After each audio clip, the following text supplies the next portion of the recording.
혹시 오늘 저녁 시원하게 한잔 하실 계획 있으신가요? 그런데 그 한 잔이 입에 들어간 순간부터 당신의 뇌 안에서는 예상보다 훨씬 빠른 변화들이 시작됩니다. 술 한 잔이 들어간 뒤 60분, 당신의 머릿속에서 도대체 무슨 일이 벌어지는 걸까요? 오늘은 그 60분을 신경과학의 눈으로 분 단위로 따라가 보겠습니다. 첫 번째 구간 0분에서 6분 사이입니다.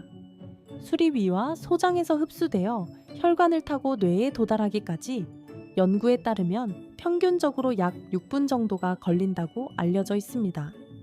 물론 공복인지, 얼마나 빨리 마셨는지, 체질이 어떤지에 따라 개인차는 꽤 큽니다.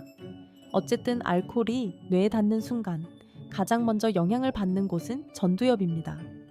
전두엽은 쉽게 말해 당신의 이성을 담당하는 사령관이에요.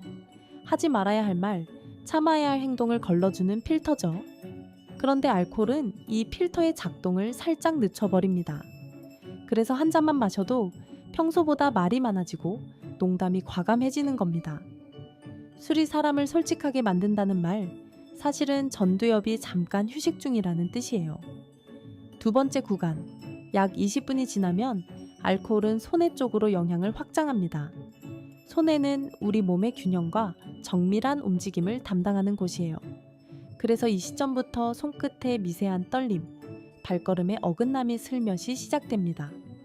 노래방에서 마이크 잡은 손이 미묘하게 흔들리고 평소엔 잘 걷던 길에서 발이 한 번씩 꼬이는 이유가 여기 있습니다.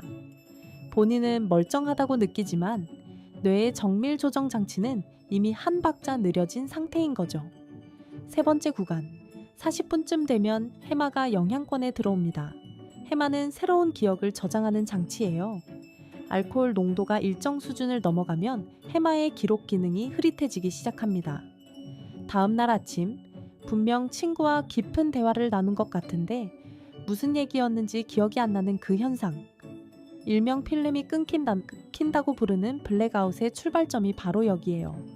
술이 기억을 지운 게 아니라 애초에 저장 자체가 제대로 되지 않은 겁니다. 네 번째 구간 45분에서 60분 사이입니다. 이 시점에 잠자리에 든다면 한 가지 짚어둘 게 있어요. 흔히 술을 마시면 푹 잔다고 느끼지만 알코올이 혈중에 남아있는 동안 수면에 들어가면 렘 수면이 억제된다는 연구 결과가 많습니다. 렘 수면은 꿈을 꾸고 기억을 정리하는 단계인데 이게 줄어들면 잠은 길어도 다음날 머리가 무겁고 개운하지 않은 거예요. 그리고 가는 이 모든 알코올을 묵묵히 분해 중입니다.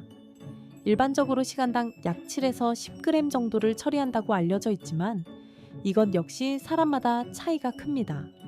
즉, 한 잔의 여운은 생각보다 오래 몸에 남아있다는 뜻이죠. 자, 정리해 볼게요. 결국 술 한 잔은 당신의 뇌를 위에서부터 아래로 순서대로 무장 해제시킵니다. 이성의 필터가 느슨해지고 균형이 흔들리고 기억의 녹화 버튼이 꺼지고 마지막엔 잠의 질까지 슬며시 가져가죠. 어느 하나 큰일은 아니지만 한 잔이 만들어내는 도미노는 분명히 존재합니다.